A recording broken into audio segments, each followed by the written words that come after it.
네, 어디를 가든지 무엇을 하든지 십자가를 떠날 수가 없어서 오늘 이렇게 십자가 아래 모여 하나님을 예배하는 모든 분들에게 주님의 사랑이 풍성하게 함께 하시기를 바랍니다. 오늘은 사순절 제13일째 날이지요.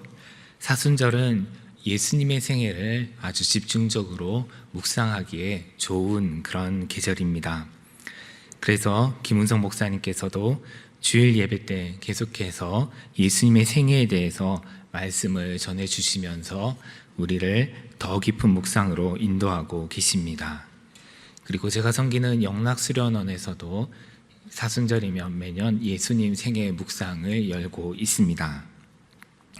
혹시 여러분들께서도 이 사순절에 복음서를 읽으시면서 예수님의 생애를 묵상하고 계신지요? 혹시 아직 그렇게 하고 계시지 않으시다면 아직 늦지 않았습니다. 복음서 중에서 가장 긴 복음서가 마태복음인데 모두 28장까지 있죠. 오늘이 사순절 13일째니까 지금부터 마태복음을 시작하면 마지막 40일째까지 하루에 한 장씩 읽고 다 끝낼 수가 있습니다. 그러니까 한번 도전해 보시기를 바랍니다. 그런데 아무래도 좀 신앙생활을 좀 오래 하신 분들, 그리고 또 복음서를 여러 번 읽으신 분들, 또 많은 설교를 들으신 분들은 예수님의 생애는 뭐 웬만하면 다 아는 이야기지 이러면서 예수님의 생애에 대한 매력이나 흥미가 별로 생기지 않으실지도 모르겠습니다. 예수님의 탄생과 죽음은 말할 것도 없고, 예수님께서 가나의 혼인잔치에서 물로 포도주를 만드신 이야기, 풍랑이 있는 바다 위를 걸으셨던 이야기, 그리고 오병이어로 남자만 5,000명 되는 여자와 아이들까지 10,000명, 20,000명이 가까이 될 것으로 추정되는 많은 사람들을 먹이신 이야기, 이런 이야기들을 다 잘 알고 있기 때문입니다. 그러나 우리가 복음서를 읽으면서 예수님의 생애를 묵상하는 이유는 이것을 통해서 예수님에 대해서 뭔가 새로운 사실을 발견하기 위해서, 새로운 지식을 획득하기 위해서가 결코 아닙니다. 지적 호기심을 충족시키기 위해서 성경을 읽는 것은 아니지요. 사실 지적 호기심은 과학기술이나 학문의 발전에 도움이 될 수도 있지만은 우리가 성경을 읽는 동기는 다른 동기여야 합니다. 그것을 4세기에 히포의 어거스틴, 성 아우구스티누스는 면학심이다, 라틴어로 스투디오 시타스라고 한다라고 말합니다. 이 아우구스티누스는 알고자 하는 마음을 두 가지로 나누는데요. 먼저 첫 번째는 호기심입니다. 호기심은 모르는 것을 알고 싶어하는 마음이죠. 모르는 것을 알아서 모르는 것을 남기고 싶어 하지 않는 마음이 바로 이 호기심입니다. 그런데 이 면학심으로 번역한 스투디오 시타스라는 이 마음은 알고 싶어 하는 것을 더 깊이 알고 싶어 하는 것입니다. 왜냐하면 사랑하기 때문이지요. 제가 이전에 살던 집에서 겪은 일입니다. 이사를 가는 날에 이제 이삿짐 인부들께서 짐을 부리고 이제 정리를 하고 계시는데요. 이제 새로 이사 온 이웃이 궁금한지 옆집에 사시는 아주머니께서 열린 문틈으로 들어오셨습니다. 그러면서 집안을 한번 다 둘러보시고, 그리고 궁금한 것을 여러 가지를 물으셨어요. 이 벽지는 얼마나 주고 했어요? 그리고부터 해서 자가냐, 전세냐, 기타 등등 뭐 여러 가지 것들을 이제 다 물어보고 가셨습니다. 우리가 이웃집에 누가 사느냐, 그리고 이웃집의 식구가 어떻게 되느냐, 그리고 이웃집에 사는 사람이 뭘 하는 사람이냐, 이런 것이 궁금할 수가 있겠지요. 그런데 이런 것은 그냥 알고 싶어하는 마음, 모르니까 알고 싶어하는 호기심입니다. 그런데 갓난아이가 있다고 생각해 봅시다. 꼭 갓난아이가 아니더라도 사랑하는 아이의 얼굴을 내가 가만히 들여다보고, 눈은 엄마를 닮았네, 그리고 코는 아빠를 닮았네, 이렇게 이야기하고, 사랑하는 연인의 얼굴을 계속해서 바라보면서 손으로 매만지는 것은 그 대상을 사랑하기 때문에, 그 아이나 연인을 사랑하기 때문에 마음에 꼭 새기고 싶어하는 마음이죠. 이런 것을 이 아우구스티누스가 말한 스튜디오 시타스, 면학심이라고 할 수가 있습니다. 그렇다면 성경을 읽을 때는 어떤 마음이어야 할까요? 물론 처음에 신앙이 없을 때는 성경에 무엇이라고 기록되었나 한번 보자라는 호기심에 성경을 읽을 수도 있습니다. 그러나 한번 성경을 읽고 그 성경에 기록된 하나님의 사랑을 경험하고 난 다음엔 그 사랑에 이끌려서 하나님을 더 잘 알고 싶어서, 특별히 복음서를 읽을 때는 예수님에 대해서 더 알고 싶어서, 더 깊이 알고 싶어서, 더 사랑하고 싶어서 읽는 것, 이것이 예수님의 생애를 묵상하는 바른 동기라고 할 수가 있겠습니다. 그런데 복음서에 기록된 예수님의 생애는 실제로 예수님께서 이 땅에서 사시면서 하셨던 말씀, 그리고 하셨던 행동, 이 모든 것들을 다 담고 있지는 않습니다. 극히 일부분밖에 해당되지 않죠. 그리고 여기에 기록된 내용들도 어떤 것들은 매우 제한된 정보만 줍니다. 예를 들면 마가복음 7장에 보면 예수님께서 갈릴리를 벗어나서, 예수님께서는 주로 갈릴리에서 사역을 하셨는데요, 갈릴리를 벗어나서 북쪽에 있는 두로에 가셨다가, 그리고 시돈에 가셨다가, 그리고 데가볼리, 아마도 다메섹 인근일 것으로 추정되는데요, 그 지역을 돌아서 여행하고 다시 갈릴리로 오셨다는 것이 마가복음 7장 31절에 딱 한 절 기록이 되어 있습니다. 거기에서 예수님께서 무엇을 하셨는지, 어떤 말씀을 하셨는지, 누구와 함께 가셨는지가 전혀 기록이 되어 있지 않습니다.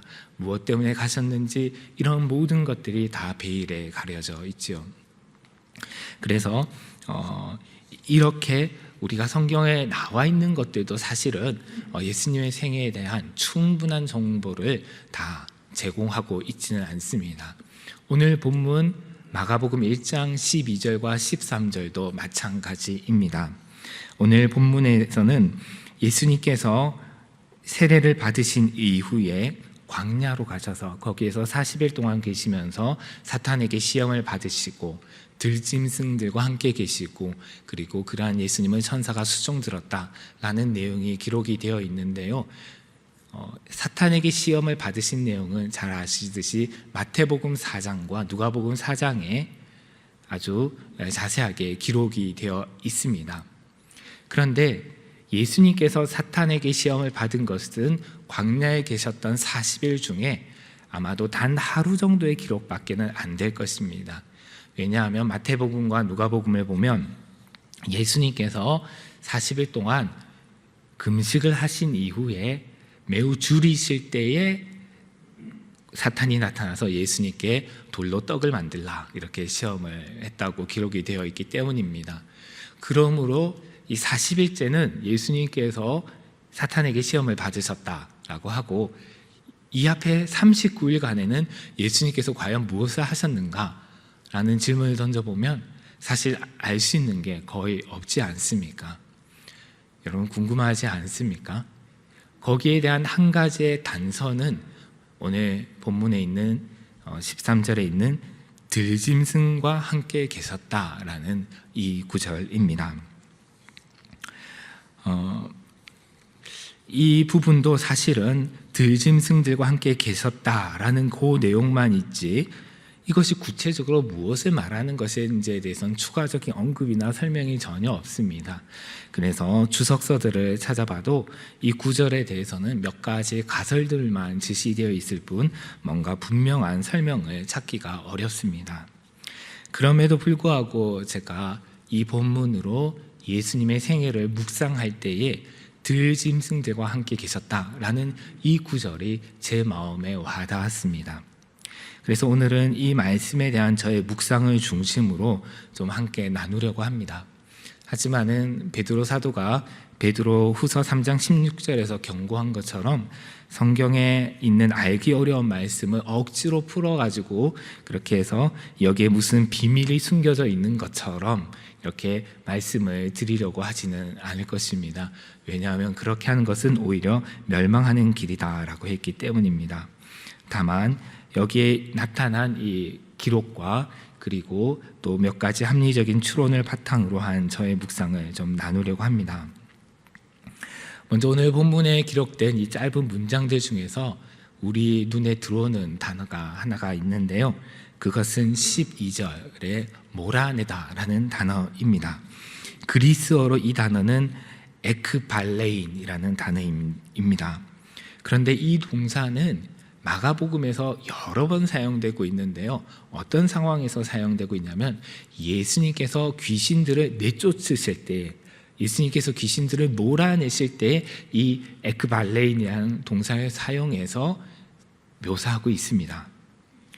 그러므로 이것을 생각해 보면 이 몰아내다라는 동사는 부정적인 존재, 귀신이라든지 아니면 도둑과 같은 범죄자와 같은 그 부정적인 존재를 몰아낼 때 사용되었는데 예수님도 그런 상태였기 때문에 성령께서 그렇게 몰아내셨다는 것일까라고 오해할 수도 있습니다.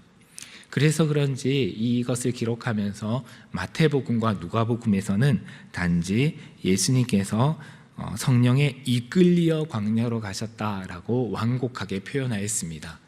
그러나 이 마가복음에서 이 몰아내셨다라는 이 동사를 사용해서 표현한 데는 분명한 이유가 있을 것입니다. 오늘 본문 바로 앞에 보면 마가복음 1장 9절에서 11절에 기록된 것이 예수님께서 세례를 받으신 사건인데요. 그 중에서 9절을 보면 예수님께서 물에 올라오실 때에 하늘이 갈라지며 성령이 비둘기같이 예수님에게 내려오셨다라고 했습니다. 그리고 오늘 본문 12절에서 성령이 곧 즉시, 즉 예수님께서 세례를 받으시고 성령이 예수님께 임하고 난 뒤에 즉시 지체 없이 예수님을 성령님이 광야로 몰아내셨다, 이런 뜻인데요. 이것을 볼 때 이 마가복음이 말하고자 하는 것은 이 몰아내다라는 단어를 통해서 세례 때 임하신 성령께서 매우 강한 힘으로 예수님을 광야로 내보내셨다라는 것을 강조하고 있는 것이 아닐까 싶습니다. 여러분, 마치 태풍이 부는 날에 바닷가나 아니면 거리라고 할지라도 강한 바람에 그 바닷가나 이런 데 서 있으면 강한 바람에 몸이 떠밀려 가듯이 날려가듯이 하는 그런 경험을 해보신 적이 있을 것입니다. 아니면 그런 것을 뉴스나 이런 데서 보도화면에서 많이 보셨을 것입니다. 마치 그렇듯이 성령이라는 단어에는 바람이라는 뜻이 있지 않습니까? 강한 바람과 같이 예수님을 몰아서 광야로 보내셨습니다. 이 장면에서 또 떠오르는 구약의 장면이 하나가 있는데요.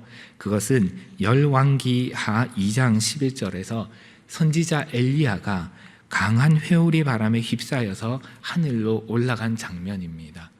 어쩌면 이와 같이 예수님께서도 성령에 의해서 강한 바람에 의해서 광야로 내몰려 가셨을지도 모르겠습니다. 하지만은 예수님께서는 억지로 떠밀려 가신 것은 아니고 그 의지가 성령의 의지와 하나가 되어서 그렇게 가셨지요. 다른 표현으로 말하면 성령의 강한 바람에 자신을 내어 맡기고 그렇게 가셨습니다. 이처럼 예수님께서 광야로 가신 것을 누가복음은 예수님께서 세례를 받으신 후에 성령의 충만함을 입어서 요단강에서 돌아오셨고 그래서 광야로 이끌려 가셨다라고 그렇게 보여주고 있습니다. 이 부분에 있어서 보면 차이가 있는데요. 이 누가복음에서는 주어가 예수님입니다. 예수님께서 성령의 그 충만함을 입고 성령에 이끌려 가셨다는 거죠. 그런데 이 마가복음에서 주어는 성령님이십니다. 성령님께서 예수님을 광야로 몰아가셨다라고 그렇게 되어 있는 것이죠. 이것을 통해서 우리는 성령의 사람은 어떤 모습인지를 알 수가 있습니다. 성령의 사람은 성령을 도구화해서 자신이 가지고 있는 능력처럼 사용하는 그런 사람이 아니라 성령님의 강한 힘과 역사에 자기 자신을 맡기는 사람, 성령의 인도에 따라 내몰리듯이 이끌려가는 사람이 성령의 사람이다라고 할 수가 있습니다. 물론 억지로 가는 것이 아니라 성령의 의지와 나의 의지가 하나가 되어서 그렇게 함께 가는 것이죠. 때로는 우리는 살아가다 보면 스스로 선택하지 않았는데 알 수 없는 힘에 떠밀리듯이 어떤 일을 하거나 어떤 길을 가게 될 때가 있습니다. 또는 교회에서 어떤 직분을 맡을 때, 또는 여전도회나 또는 구역에서 회장이나 임원이나 구역장으로 섬길 때에 자기 자신이 간절히 원해서 되는 경우도 있지만은 어쩔 수 없는 힘에 의해서 내가 선택하지 않았는데 그렇게 몰려갈 때도 있습니다. 물론 그런 모든 경우가 다 성령의 힘에 의해서 일어나는 것이다 라고 말할 수는 없지만은, 하지만 그 중에는 그렇게 말할 수 있는 경우도 분명히 있는 것입니다. 특별히 예수님께서 세례를 받으시고 성령의 충만함을 입으신 것처럼 우리가 성령에 충만할 때 그런 일들이 일어난다 라고 한다면 성령께서 나를 이끌어 가신 것은 아닐까라고 살펴볼 이유가 되지요. 하지만은 이렇게 성령의 그 뜻에 따라서 이끌려 간다 할지라도 앞으로 가는 그 길이 항상 이른바 꽃길이다라는 것을 의미하지는 않습니다. 예수님께서 성령에 의해 몰려가신 곳이 어디입니까? 광야입니다. 거칠고 외로운 광야입니다. 유대 전승에서 광야는 사탄이 좋아하는 장소 중에 하나다라고 말합니다. 예수님은 광야에서 40일 동안 계시면서 사탄에게 시험을 받으셨는데요. 그리고 이 사탄에게 시험을 받으신 것 외에 아까 말씀드렸듯이 이 나머지 39일 동안 예수님께서는 들짐승과 같이 함께 계셨다라고 했습니다. 이제는 좀 더 본론으로 들어가서 들짐승과 함께 계셨다는 것이 과연 무엇일까를 생각해 보겠습니다. 성서와 유대 문헌에서 이 들짐승을 보는 시각은 크게 두 가지입니다.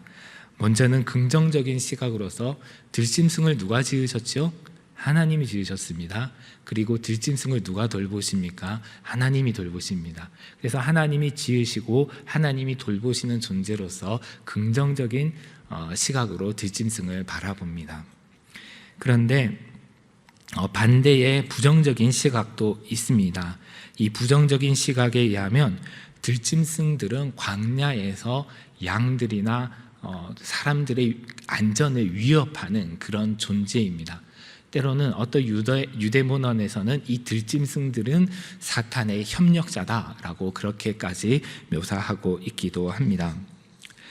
그래서 만약에 그런 관점에서 본다면 예수님께서 이 광야에 계실 때에 사탄은 예수님을 위협하는 영적인 존재고 들짐승들은 예수님을 위협하는 자연적인 존재라고 할 수가 있습니다.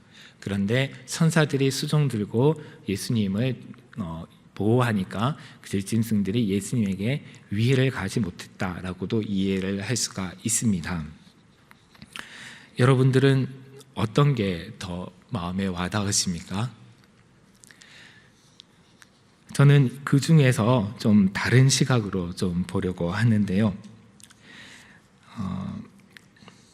아마 이 들짐승들은 여기 이 본문에 보면 들짐승들이 예수님을 위협했다, 잡아먹으려고 했다, 으르렁거렸다 이런 내용이 없기 때문에 이때 예수님과 함께 있었던 그 들짐승들로서는 우리가 부정적으로 해석하면 좀 억울하게 느낄지도 모르겠다는 생각이 듭니다. 이 들짐승들은 오히려 창조주 대신 주님께서 광야로 오시자 마치 집짐승이 된 것처럼 주님께로 가서 온유하게 온순하게 함께 거했을 수도 있습니다. 이 성경에는 이 들짐승들이 예수님을 위협했다든가 아니면 위협하다가 천사들에게 호되게 혼나서 쫓겨났다든가 하는 그런 내용이 전혀 없이 그냥 예수님께서 들짐승들과 함께 계셨다라고 이야기하기 때문입니다. 창조주 대신 예수님께서 그 광야에 오셨을 때 사나운 그 들짐승들도 그 주님께 복종하고 온순한 집짐승처럼 되었을 가능성도 있습니다. 이사야 선지자는 이사야 11장에서 비슷한 비전을 보여주고 있는데요. 제가 한번 읽어보겠습니다. 이새의 줄기에서 한 싹이 나며 그 뿌리에서 한 가지가 나서 결실할 것이요 그 위에 여호와의 영 지혜와 총명의 영이요 모략과 재능의 영이요 지식과 여호와를 경외하는 영이 강림하시리니 곧 메시아가 오면 여호와의 영 성령으로 충만한 메시아가 오면 이런 일이 발생한다고 했는데요. 계속 읽겠습니다. 그때에 이리가 어린 양과 함께 살며 표범이 어린 염소와 함께 누우며 송아지와 어린 사자와 살찐 짐승이 함께 있어 어린 아이에게 끌리며 암소와 곰이 함께 먹으며 그것들의 새끼가 함께 엎드리며 사자가 소처럼 풀을 먹을 것이며 젖먹는 아이가 독사의 구멍에 장난하며 젖된 어린 아이가 독사의 굴에 손을 넣을 것이라. 요약하면 하나님의 영으로 충만한 메시아가 올 때에 사나운 맹수들과 그리고 어린 양이나 그리고 어린 아이와 같이 약한 존재들이 서로 다투거나 잡아먹거나 하지 않고 매우 평화롭게 그렇게 함께 놀며 함께 지낸다라는 그런 예언이라고 할 수가 있습니다. 시편 147편 9절은 또한 하나님께서는 들짐승과 우는 까마귀 새끼에게 먹을 것을 주신다라고 그렇게 이야기하고요. 그리고 이사야 43장 19절과 20절은 장차 하나님께서 새 일을 행하실 때에 곧 광야의 길을 내고 사막의 강을 내실 때에 들짐승, 승냥이와 타조도 나를 존경할 것이다 라고 예언을 합니다. 이런 관점에서 보면 예수님께서 40일 동안 광야에 거하시면서 들짐승들과 함께 계신 것은 종말에 이루어질 평화로운 하나님의 나라를 예표한다라고 말할 수가 있습니다.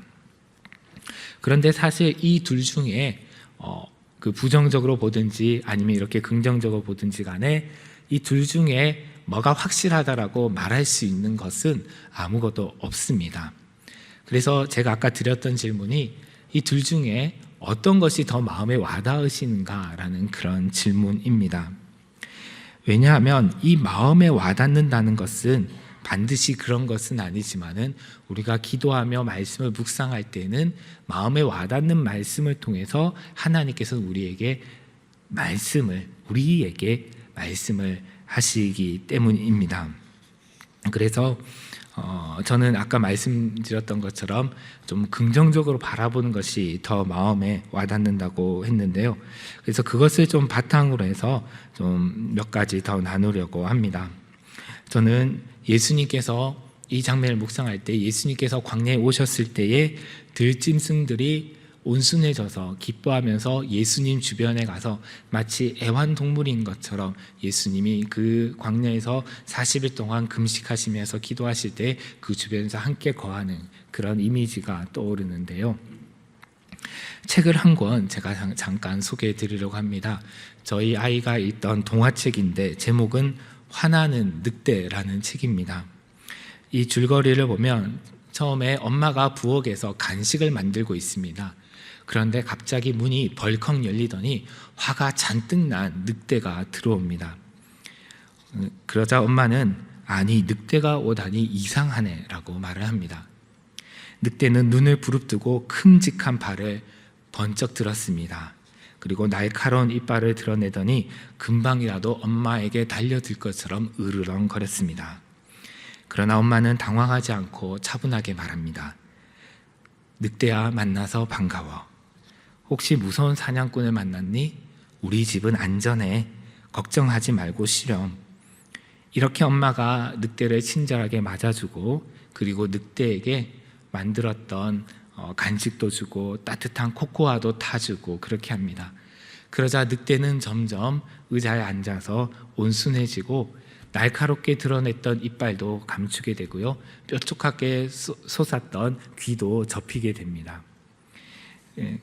여기에서 엄마는 한 걸음 더 나아가는데요.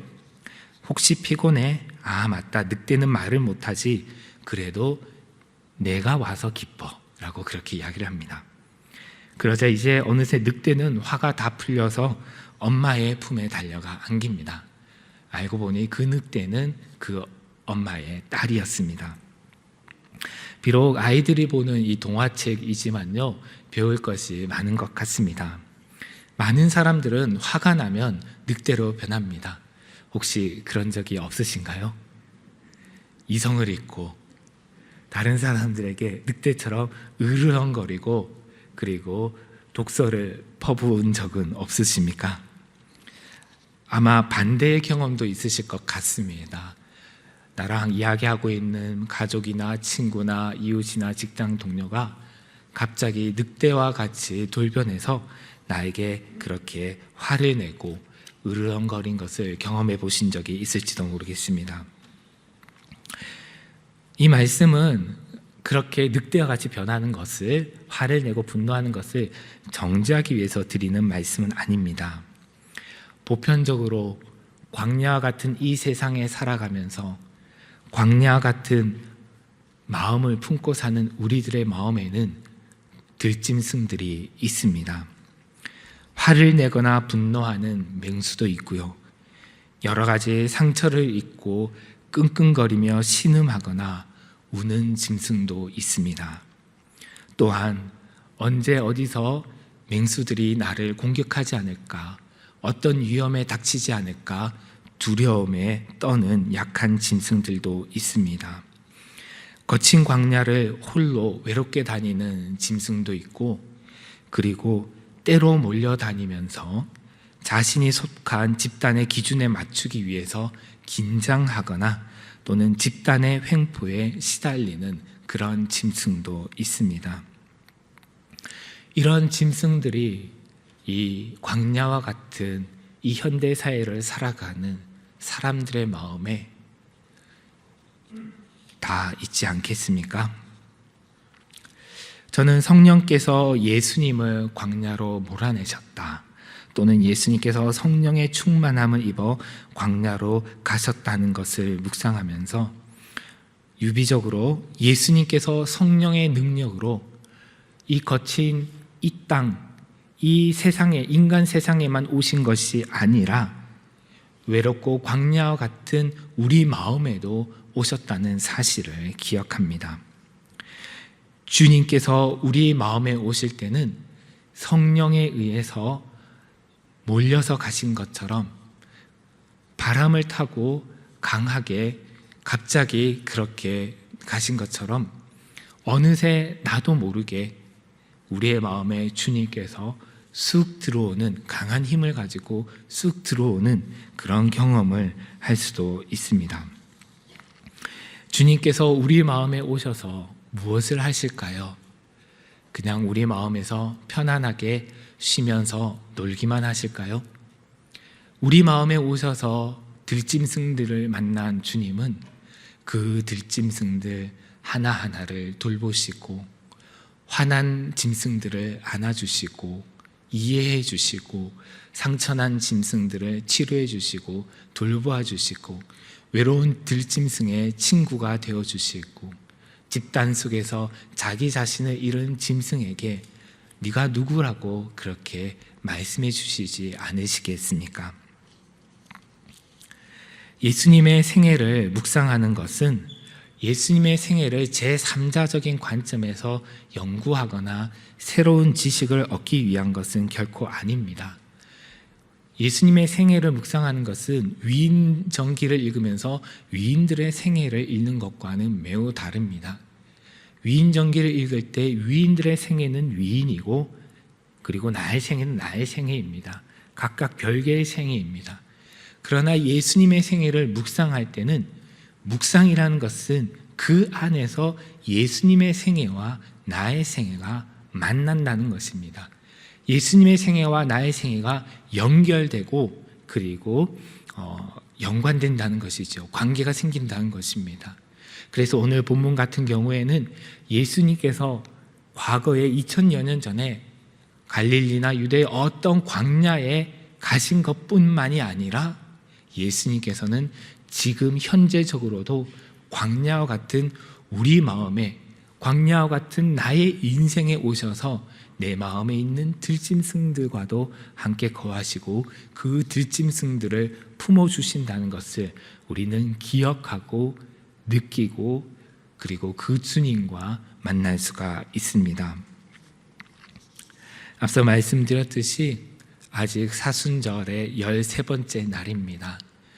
아직 사순절이 많이 남아 있습니다. 이 사순절 기간 동안에 복음서를 읽으시면서 광야와 같은 내 마음에 주님을 초대해 보시기 바랍니다. 내 마음 가운데 있는 그 들짐승들을 하나하나 주님께 데리고 나가서 주님, 얘를 좀 봐주세요. 주님, 얘를 좀 이해해 주세요.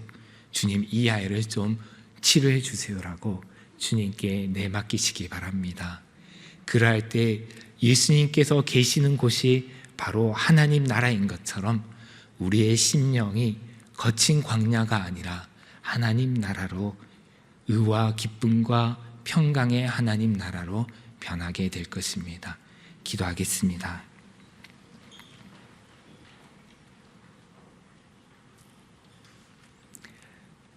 하나님 아버지, 저희가 아무리 좋은 옷을 입고 좋은 집에 산다고 하여도 저희 마음 가운데, 광야와 같은 저희 마음 가운데 들짐승들이 있는 것은 부인할 수 없는 사실임을 고백합니다. 주여, 이 사순절의 기간에 저희가 주님의 생애를 묵상할 때에 저희들의 심령에 성령으로 들어와 주시옵소서. 그리하여 저희들의 마음 가운데 분노하는 짐승들을, 외로워하는 짐승들을, 상처 입은 짐승들을, 두려워하고 슬퍼하며 애통해하는 짐승들을 어루만져 주시고 품어 주셔서 주님이 계신 저희들의 심령이 의와 기쁨과 평강의 하나님의 나라가 되게 하여 주시옵소서. 예수님의 이름으로 기도드립니다. 아멘.